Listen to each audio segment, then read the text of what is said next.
Hello everyone, welcome to this news hour on Equinoxe television. I am Babla Jonathan. In our top stories, after over 90 days, the 6 government officials kidnapped in the southwest region of the country in the Indian division are still in captivity, and their whereabouts remains unknown. They were abducted, 7 in number, and 1 killed. And after close to 90 days, a government official speaks out on the issue. A Southwest correspondent talked to the senior division officer of the Indian division, and you'll hear him in this newscast. Enormous floods have provoked material damage in the country's economic capital, Douala, following the heavy downpour that hit the town earlier today. French President Emmanuel Macron says the Islamic State in the Greater Sahara has been neutralized by French troops. He describes this as a major success in the fight against terrorism. Those were top stories.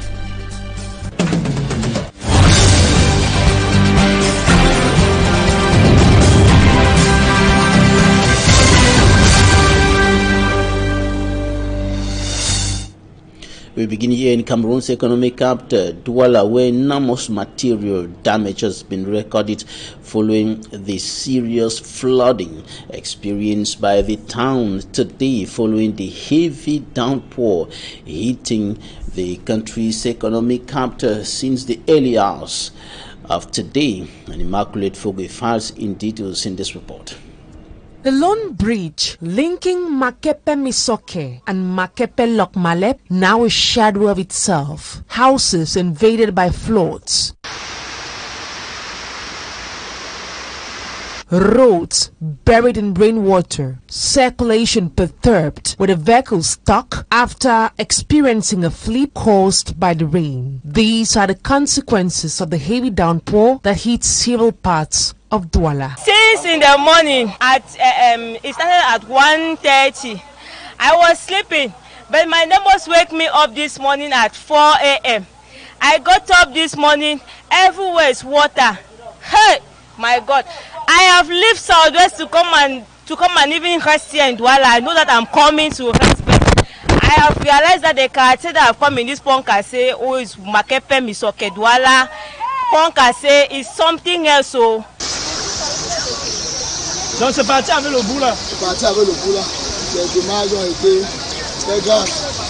Parents were forced to stay indoors with their children in order to avoid the risk of seeing them being carried away by the floods. Several schools in the neighborhood were ghosted as a result of the situation. No, pas de problème. For those who succeeded to send their kids to school, they encountered the following challenges. My children even go to school this morning without brushing their teeth because we left the house without anything. We did not carry anything. We just ran off from the house like that because there was water. We were afraid that water can carry us. So I had to remove my children out before even thinking of something else. After I went to collect the uniform for my children, and they went to school without brushing their teeth, without bathing. Richard Dallas blames the situation on poor governance and the mismanagement of the country's resources by those in top positions. Those governing the country, do they still have a conscience? Those governing the country, do they still have a conscience? I personally don't think so. Look at what we are experiencing in 2021. What are they doing with all the money paid as taxes? It is a shame. Just like Douala 5 subdivision, several persons have incurred enormous material damage as a result of the situation. A 36-year-old woman, Aisatu, and her 9-month-old child died in unclear and horrifying circumstances. They were all found dead in one of the rooms of a house owned by her fiancé. Hector Aisatu's fiancé says he knows nothing about their death, and Equinoxe television went investigating. Details with Malaglory. The lifeless bodies of 36-year-old Aisatu and 9-month-old son, soaked in a drum and a bucket of water respectively. We are in the Bedi neighborhood of the Douala 5 municipality. Neighbors say Aisatu, a 9-month son, died in one of the rooms of a house belonging to a certain Hector, believed to be her fiancé. Aisha in the water, the baby in a small basin, same position, head in. Etienne, Hector's brother, say the doors were closed. They had to force open a window to discover their bodies. Ils ont cassé les fenêtres du salon, de la chambre. The windows were forced open, both that of the living room and the sleeping room. Then we went in through the back door. That was where we discovered the lifeless bodies all in water, the mother in the drum and the little Noe in the smallest bucket. I don't know who to suspect because all the doors were closed. Parce que les deux portes étaient hermétiquement fermées. Hector, on his part, say he was hospitalized at the time of the incident. I don't know what to say exactly because everything happened in my absence. Aisatu and son's death was a shocking news to her family. According to them, the death of their daughter and son is all a mystery. How he was hospitalized, he was dying, and suddenly in Monday morning he's there in the house. And from that Monday morning to now, he's still in the house. He's not in the hospital. That's crazy. 2 of Hector's children belonging to his former wife died mysteriously in this same house. Investigations are ongoing, but the question remains, who is the killer? They were kidnapped 7, 1 killed, and the rest of the others are still in captivity. Till date, their whereabouts remains unknown. They are government officials kidnapped by gunmen in the Indian Division, southwest region of the Republic of Cameroon. And after close to 90 days, a government official speaks out on this issue. Our correspondent, Derek Jato, talked to the senior divisional officer of the Indian Division and compiled this report. It is not 3 months that these civil servants were abducted. Reports say the incident took place at about 10 a.m. June 15, 2021 at Masore, a locality close to Equinoxe Titi subdivision in the Indian Division of the southwest region of Cameroon, and since then, no one has seen them.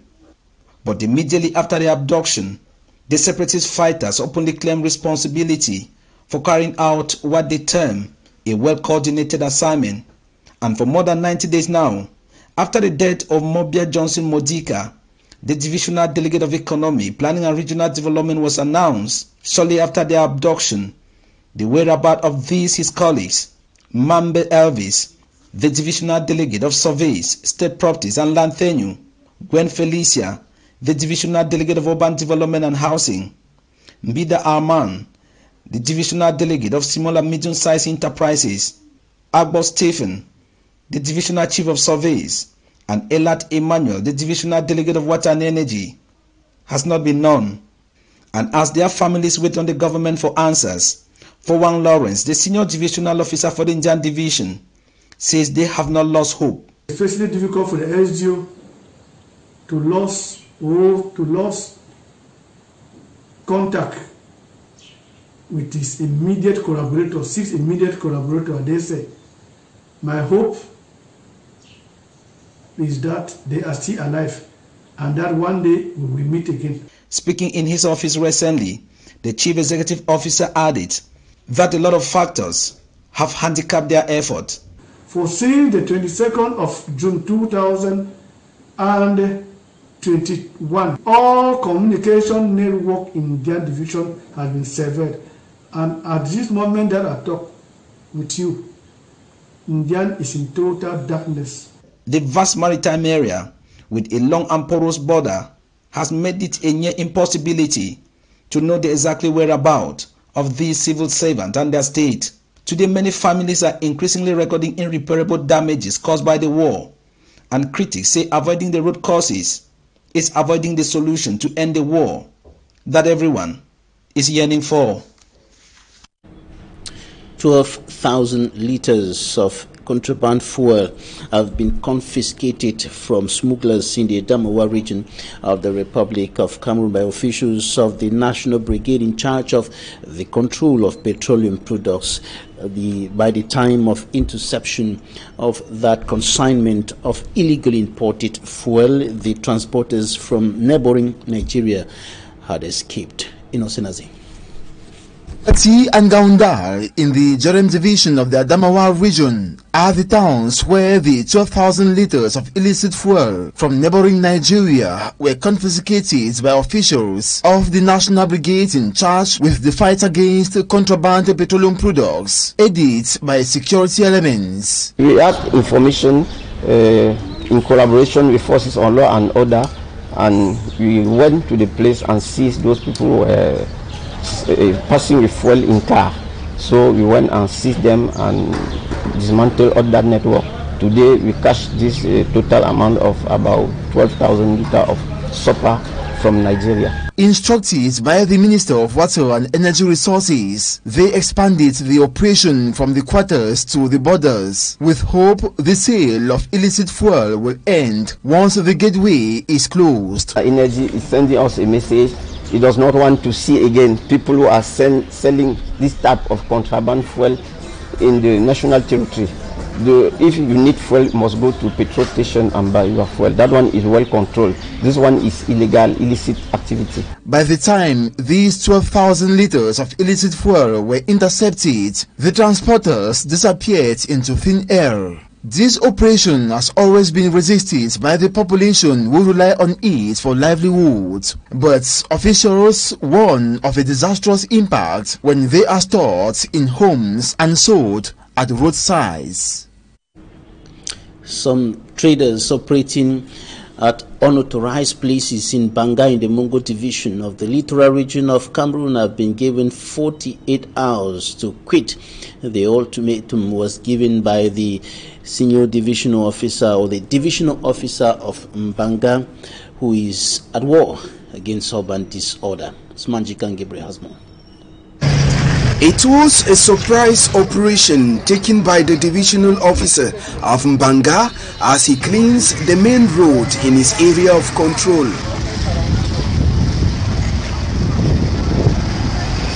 Several stores positioned along the way in Mbanga were marked with red and the owners given 48 hours to relocate them. The divisional officer says his move is to decongest the walkway for both pedestrian and cars passing along the way.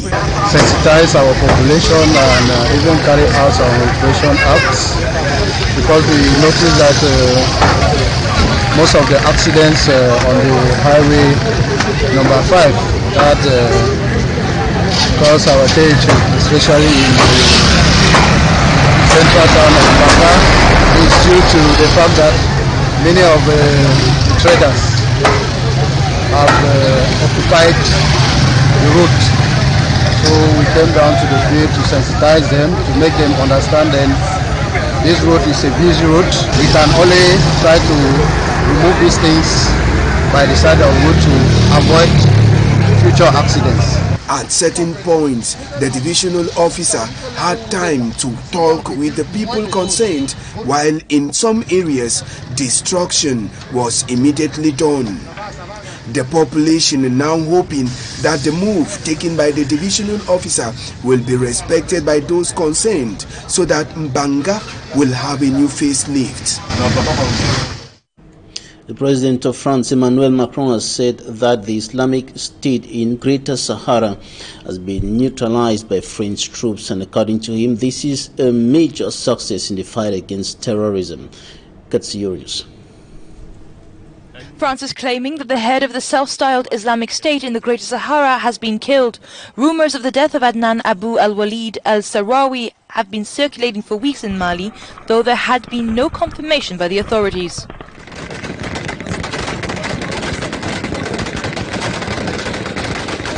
But in the early hours of Thursday morning, President Emmanuel Macron tweeted describing al-Sahrawi's killing a major success for the French military after more than 8 years fighting extremists in the Sahel.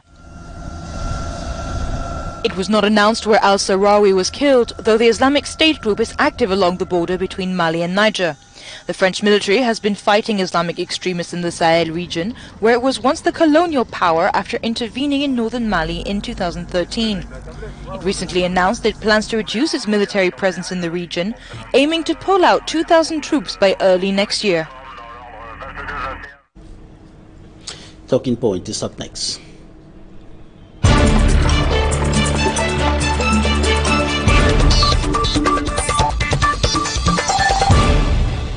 Our guest today is the Secretary General of the Cameroon People's Party, the CPP, member of Stand Up for Cameroon Civil Society Platform. Benjamin Domo, you're welcome.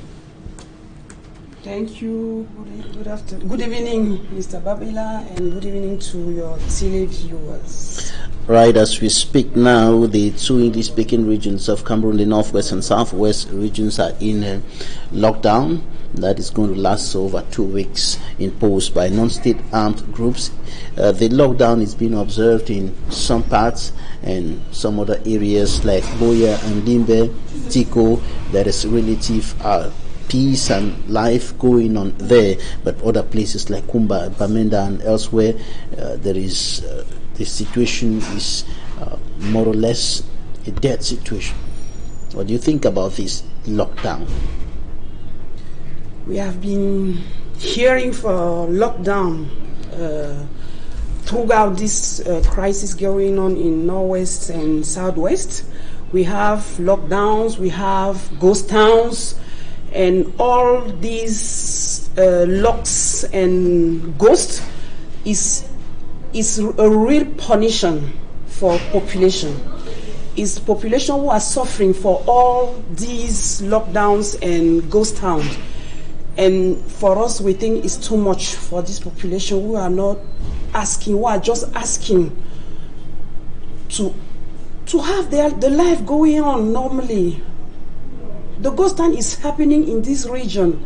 Already the blood, we have killings there every day, and now we have to lock everything, we have to stay in like ghosts. For which reason is too much? I think it's too much. I am used to Northwest and Southwest. I'm used to Bamenda. I'm used to Boya and so on and so forth. Really, on the behalf of these people, we ask all this because we are seeing that either lockdown and goes down. The situation is not. We are not seeing an end to the situation. Maybe it's time to change the strategy so that the population will have a bit, can rest a bit, and start thinking about their life. Right. It's time to take away the punishment from the people. Yes. Now, yesterday, the members of Stand Up for Cameroon, who have been in detention for several months today, were before the military court here in Douala. Tell us what happens there. Yes, it's not several months, it's 1 year. For 1 year, because they were my comrades, so proud to be the comrades of Mira Angoun, Tele Membu, Etienne Tama, Musa Bello, and even Nana Collins. They were arrested. They are arrested since September 2020. So it's already 1 year that they are in jail at New Bell Prison. For 5 months, they were going at the military court, and every time they were sending back with fallacious reason to the prison, meaning that the debates were not open. Finally, yesterday, thanks to mobilization, thanks to pressures, thanks to Cameroonians, finally at the hearing the debates were open. Our four members were heard by the courts. Lawyers went with their question. The government commissioner too went with their question, and to our not surprise for us, but for many Cameroonians, we see that the file was empty because they were arrested, as the government of the commissioner of government said. They were arrested because they were attending a meeting at CPP headquarters where there was a promise of work for these young guys. So we have 4 citizens who were in prison for 1 year, arrested along the road while taking the taxi going back, and for 1 year since 1 year they are in jail.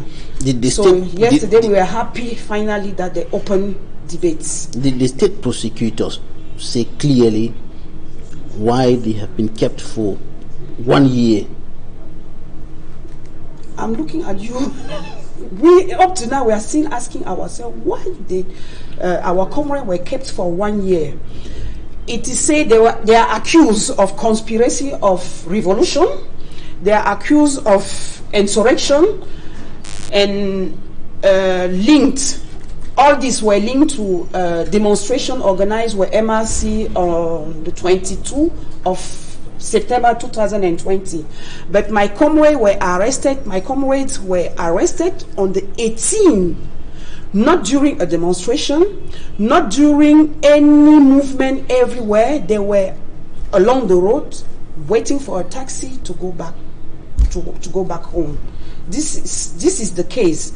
So starting asking what accusation is something that they build, saying that they were conspirating about the country.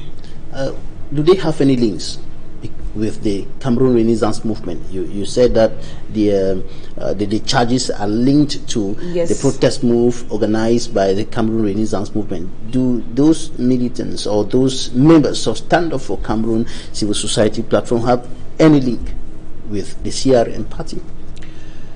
Maybe as we heard the link, as we heard at the court and during the judiciary procedure, that Stand Up for Cameroon and CPP were among those to demonstrate on the 22. We are not against demonstration. We are for demonstration as a democratic country. It is written in our constitution that we are free of their freedom of speech and demonstration. We were not part of that demonstration. We had a meeting with MRC about that demonstration, and we agree that we will continue discussing, but for the 22 September demonstration, we will not be part of it. But we discussed with MRC, and we used to discuss with MRC. It's not the first time, but we were not part of that demonstration.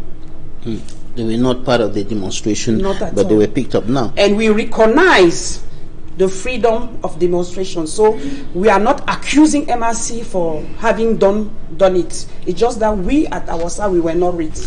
And the case was adjourned? Yes, the case is adjourned.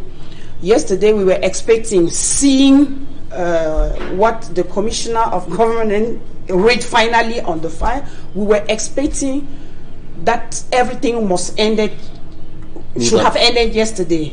The mothers were there, the family was there, expecting to go back home with their children, but no. The same commissaire of gouvernement, let me say in French, the same governor said that he was not ready. It is not the first time he's saying it, that he's not ready for his summons, and it was postponed on the 30th of October. All right, it was adjourned to the 30th of October, and you members of Stand Up for Cameroon, the loved ones of the detainees, and all Cameroonians are looking up to that date.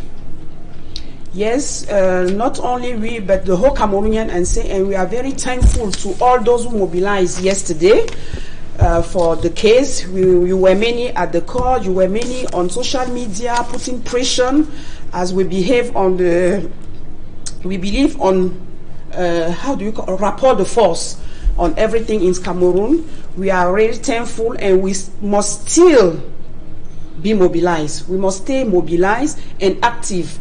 For the next hearing, we must be a number at the military cost.